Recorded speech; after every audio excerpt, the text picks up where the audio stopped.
Have you ever wondered why a certain person keeps coming back to your mind no matter how much you try to forget them? Is it love? Is it destiny? Or is Allah trying to show you something deeper? The truth might shock you, and 99% of people don't even realize what it really means. Stay with me, because once you hear this Islamic perspective, you'll never see those thoughts the same way again. In life, our hearts often form connections with people, sometimes through love, friendship, respect, or even shared experiences. When someone keeps returning to your mind without communication, one possible explanation is unresolved emotions and attachments. These can take many forms: a love that was never fulfilled, a friendship that ended unexpectedly, or even admiration for someone you never really spoke to. Islam recognizes that the heart is naturally inclined to love, to remember, and to feel, but it also teaches us to guard and purify our hearts so that our emotions do not control us in harmful ways. Unresolved emotions often linger because the mind keeps revisiting the past. For example, if someone once gave you comfort, care, or attention, the heart may hold on to those memories. Even if circumstances change and you no longer have contact with that person, your subconscious may replay those moments, making it feel like they are always with you in thought. This is not necessarily a sign of destiny on its own. It may simply be the heart's way of holding on to something that was never fully processed or released.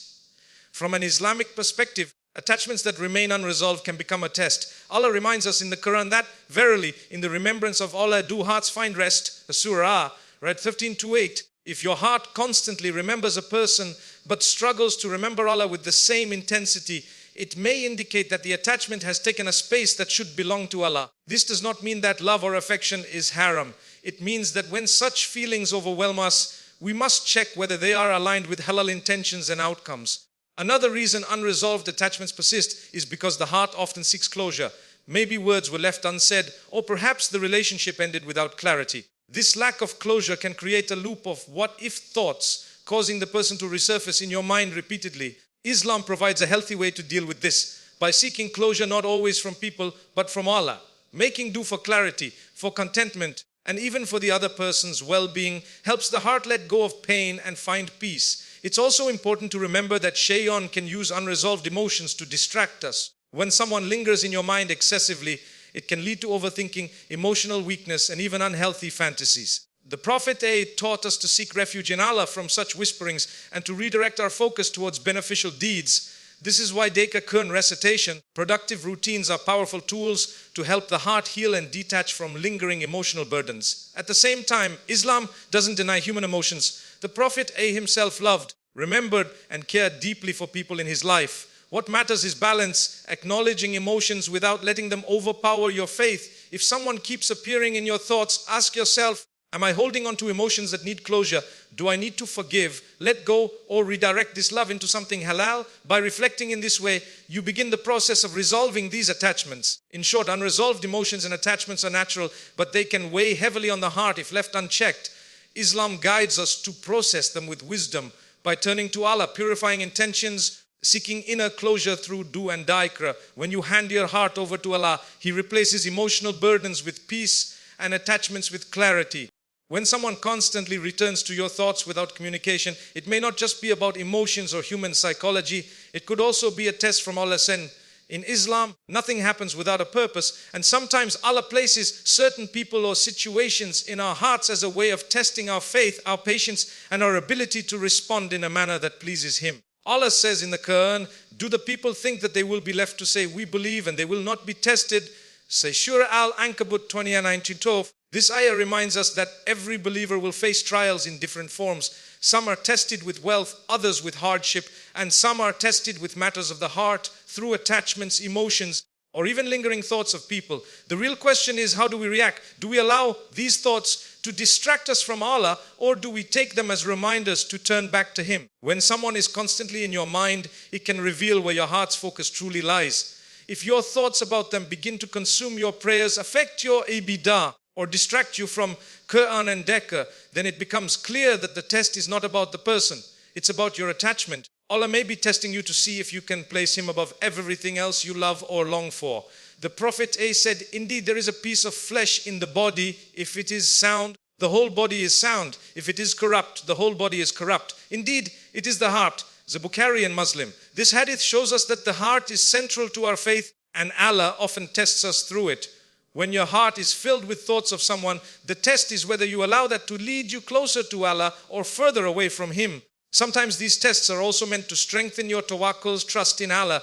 You may keep thinking of someone because Allah wants to remind you, you are not in control of your heart. He is. By experiencing this constant inner pull, you learn that only Allah can guide the heart to peace. It is through such tests that believers become stronger in their faith, because they realize that true serenity comes only from surrendering to Allah's wisdom and decree. Moreover, these thoughts could be a reminder to guard your emotions. Allah tests us by showing how easily we can become attached to people and whether we have the discipline to keep our attachments halal and balanced. For example, instead of letting these thoughts consume you, you can transform the test into a blessing by making dua for the person, asking Allah for what is best for both of you, seeking guidance if this attachment is meant to lead to marriage or if it is better to let go. In essence, when someone lingers in your mind, it might be Allah's way of saying, where will you turn?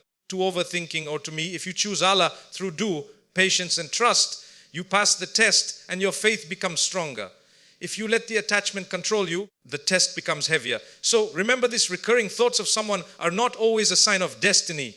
Sometimes they are simply a test from Allah to see if you will place Him above everything else. And those who respond with patience and remembrance of Allah will always find peace and reward.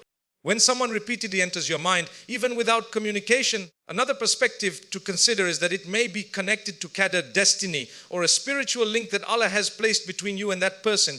In Islam, nothing happens randomly. Every encounter, every relationship, and even every fleeting thought is under the control of Allah. And the Quran reminds us, indeed, all things we created with predestination, Qadr. The Surah Al, Qamar 449. This means that even the people who come into our hearts or remain in our thoughts may do so by divine wisdom. A spiritual connection doesn't always mean romance or marriage. It could be a sign that Allah wants to teach you a lesson through that person's presence in your life. Perhaps their character inspired you to become better, or their absence reminded you of the value of gratitude. Sometimes the lingering thought of someone is less about them and more about the impact on your journey of faith. This too can be a form of Qadri. Allah places certain people in our lives for a reason, a season or a lifelong purpose. At times, these recurring thoughts could also indicate an unspoken bond between souls. The Prophet said, souls are like enlisted soldiers. Those that recognize each other will be in harmony, and those that do not will be in conflicts, Sahih Muslim. This hadith shows that some souls are naturally connected, and this connection can be felt even in silence or distance. When someone is always on your mind, it may be a reflection of that unseen harmony between souls. However, it's important to approach this with balance. Not every recurring thought means destiny is pushing you towards someone. It could be a test, as mentioned earlier, or simply unresolved emotions. Believing that every thought equals Qadr without reflection or guidance could lead to wrong decisions. This is why Islam encourages us to combine faith with wisdom. If you believe your connection with someone may be part of Allah's decree, the proper step is to seek clarity through dua, and if appropriate, istiqe raz, the prayer of guidance. By doing this, you place the matter in Allah's hands, trusting Him to guide you towards what is truly best. A strong sign that a thought may be linked to Qadr rather than just imagination is when it brings you closer to Allah, not away from Him. If remembering someone inspires you to improve your character, purify your heart, or make dua for them sincerely, this can be a positive sign of a spiritual bond. On the other hand, if these thoughts lead to distraction, sin, or obsession, then they are likely whispers of the nafs, self, or shaitan, not a sign of destiny. Ultimately, Qadr reminds us that Allah is in control. If a person is truly meant to be part of your life, Allah will open the doors in a halal way at the right time. If not, then constant thoughts of them may simply be a reminder lesson, and moving forward becomes part of trusting Allah's wisdom. So, when someone is always in your mind, pause and reflect. Is this a lesson, a test, or a destiny unfolding? Whatever the answer, seek guidance through dua, trust Allah's plan, and remember that Qadr always works in favor of those who put their faith in Him. When someone constantly occupies your thoughts, it can leave you confused, restless, or even overwhelmed. You may find yourself wondering whether it is love, destiny, a test, or simply your own emotions. Such moments, Islam provides a powerful remedy. Dua is supplication. Turning to Allah and through dua is not only a way to seek answers, but also a path to finding peace within your heart. Allah too invites us in the Qur'an, and when my servants ask you concerning me, indeed I am near. I respond to the invocation of the supplicant when he calls upon me. Surah Al-Baqarah 2 and 26.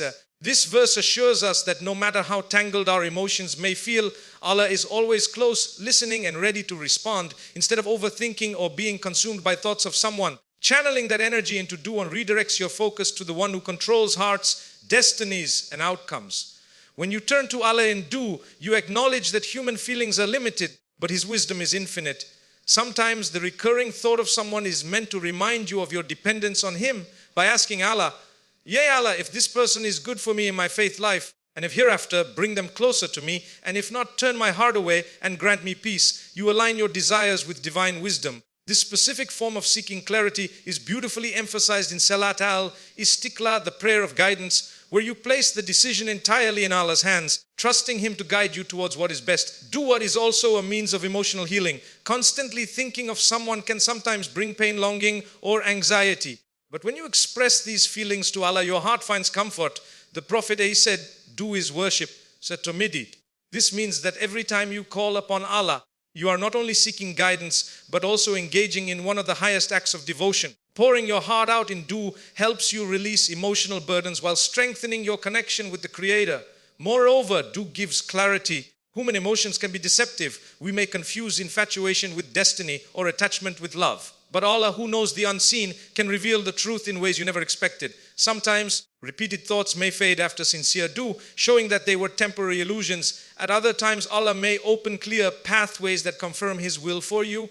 Either way, dua ensures that your decision comes with divine guidance and inner tranquility. Most importantly, dua cultivates peace. Even if you don't get an immediate answer or the outcome you initially hoped for, the act of turning to Allah itself calms the heart. The Quran promises, "Verily, in the remembrance of Allah, do hearts find rest." The Surah Rad 13-8. Through dua, you replace uncertainty with trust and worry with surrender. You realize that Allah's plan is always superior to your own desires. In conclusion, when someone remains in your thoughts and you feel lost about what it means, the best response is to seek Allah through dua. It brings clarity when you're confused, healing when you're hurt, and peace when you're restless. Ultimately, dua transforms emotional turmoil into spiritual strength, allowing you to trust Allah's wisdom while finding serenity in His decree.